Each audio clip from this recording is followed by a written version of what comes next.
ഇനി അരിയുണ്ട ഉണ്ടാക്കുമ്പോൾ ഇതുപോലെ ഒന്ന് ഉണ്ടാക്കി നോക്കണേ. വീഡിയോ മുഴുവനായിട്ട് കണ്ടിട്ട് ഇഷ്ടപ്പെട്ടിട്ടുണ്ടെങ്കിൽ ഒന്ന് ലൈക്ക് ചെയ്ത് സബ്സ്ക്രൈബ് ചെയ്യണേ. ഇതെങ്ങനെ ഉണ്ടാക്കാൻ നോക്കാം. അതിന് വേണ്ടിയിട്ട് 1 കപ്പ് അരി എടുത്തിട്ടുണ്ട്. സാധാരണ ചോറ് വെക്കുന്ന ഏതരി വേണമെങ്കിലും ഇതിന് വേണ്ടിയിട്ട് എടുക്കാം. ഇനി ഇത് നന്നായിട്ടൊന്ന് കഴുകിയെടുക്കാം. ഒരു 3-4 തവണ കഴുകിയതിന് ശേഷം വെള്ളം വാരാൻ വേണ്ടിയിട്ട് ഒരു സ്റ്റെയിനറിൽ ഇട്ട് വെക്കാം. ഇനി ഒരു കടായി ഒന്ന് ചൂടായിട്ട് വരുമ്പോൾ നമ്മൾ കഴുകി വെച്ചിട്ടുള്ള അരി ഇതിൻ്റെ അകത്തേക്ക് ഇട്ട് കൊടുക്കാം. ഇനി ഇതൊന്ന് വറുത്തെടുക്കാം. ആദ്യം അരിയിലുള്ള നനവെല്ലാം ഒന്ന് വറ്റി വരാൻ വേണ്ടിയിട്ട് ഇതുപോലെ ഒന്ന് നിരത്തി വെച്ച് കൊടുക്കാം. ഇടയ്ക്കിടയ്ക്ക് മാത്രം ഒന്ന് ഇളക്കി കൊടുത്താൽ മതിയാവും. ഒരു മീഡിയം ഫ്ലെയിമിൽ വെച്ചിട്ടാണ് ഇത് നമ്മൾ വറുത്തെടുക്കുന്നത്. കുറച്ച് സമയം കഴിയുമ്പോഴേക്കും അരിയിലെ വെള്ളമെല്ലാം നന്നായിട്ട് ആറി വരും. ഇനി ഇത് നന്നായിട്ടൊന്ന് വറുത്തെടുക്കാം. ഒരു മീഡിയം ഫ്ലെയിമിൽ തന്നെ വെച്ചിട്ട് ഇതുപോലെ വറുത്തെടുക്കാം. ഇരുമ്പിന്റെ ചീനച്ചട്ടിയിലാണ് ചെയ്തെടുക്കുന്നതെങ്കിൽ ചീനച്ചട്ടി നന്നായിട്ട് ചൂടായതിനു ശേഷം പിന്നെ ലോ ഫ്ലെയിമിൽ വെച്ചിട്ട് വറുത്തെടുത്താൽ മതിയാവും. അരി ഒട്ടും കരിഞ്ഞു പോകാത്ത വിധത്തിൽ ഫ്ലെയിം ഒന്ന് അഡ്ജസ്റ്റ് ചെയ്ത് കൊടുക്കുക. കുറച്ച് സമയം എടുക്കും അരി ഇതുപോലെ പൊരിഞ്ഞു വരാൻ വേണ്ടിയിട്ട്. ഇത് ഏകദേശം അരി ഒരു 1/4 ഭാഗത്തോളം പൊരിഞ്ഞു വന്നിട്ടുണ്ട്. ഇനി ഇതിനകത്തേക്ക് കുറച്ച് നിലക്കടല ഇട്ട് കൊടുക്കുക. ഒരു 1/4 കപ്പ് അളവിലാണ് നിലക്കടല ഇട്ട് കൊടുക്കുന്നത്. കൂടുതൽ ഇട്ട് കൊടുക്കണ്ട. നിലക്കടല കൂടുതലായി കഴിഞ്ഞാൽ നമുക്ക് ഈ ഉണ്ടേൻ്റെ ടെക്സ്ചർ മാറിപ്പോവും, കുറച്ച് ഡ്രൈ ആയിപ്പോവും. അതുകൊണ്ട് കുറച്ച് മാത്രം ഇട്ട് കൊടുക്കാം. ഇനി ഇത് ബാക്കി കൂടി പൊരിയുന്നവരെ ഇതുപോലെ ഒന്ന് വറുത്തെടുക്കാം. വറുത്ത നിലക്കടലയാണെങ്കിലും ഇതിൻ്റെ കൂടെ ഇട്ടിട്ട് ജസ്റ്റ് ഒന്ന് വറുത്തെടുക്കാം. ഇതുപോലെ അരി ഒരു 90% പൊരിഞ്ഞതിന് ശേഷം നിലക്കടല ഇട്ട് കൊടുത്താൽ മതിയാവും. അല്ലെങ്കിൽ കടല വേഗം കരിഞ്ഞു പോകും.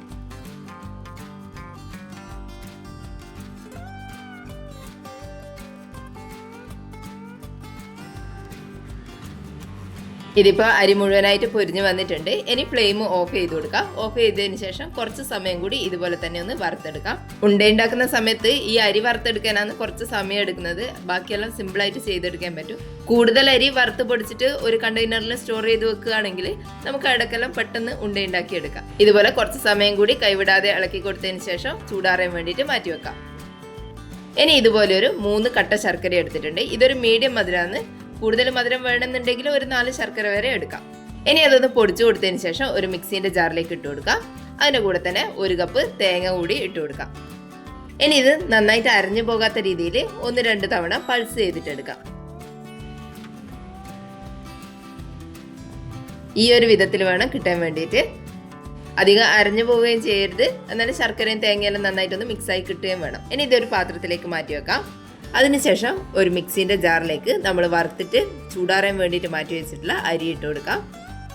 അതിൻ്റെ അകത്തേക്ക് ഒരു 1/4 ടീസ്പൂൺ ഏലക്ക പൊടിച്ചത് ചേർത്ത് കൊടുക്കാം. ഇതിപ്പോൾ പഞ്ചസാര കൂട്ടിയിട്ട് പൊടിച്ചെടുത്തുകൊണ്ട് കുറച്ചധികം ഇട്ട് കൊടുത്തിട്ടുണ്ട്.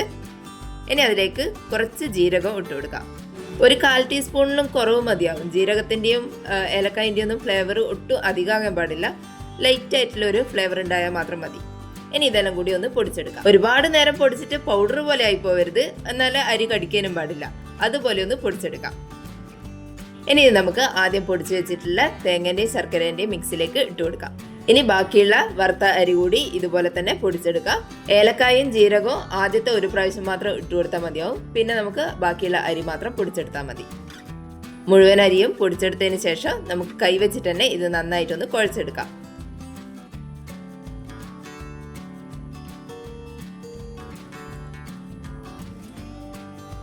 ഇതുപോലെ നന്നായിട്ട് കുഴച്ചെടുത്തിട്ടുണ്ട്. ഇനി ഇത് ചെറിയ ചെറിയ ബോളുകളാക്കിയിട്ട് ഉരുട്ടിയെടുക്കാം.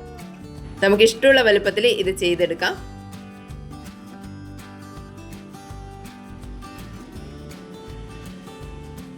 ഈ ഒരു വലുപ്പത്തിൽ ഉരുട്ടിയെടുത്തിട്ടുണ്ട്. ബാക്കിയുള്ളത് കൂടി ഇതുപോലെ തന്നെ ചെയ്തെടുക്കാം.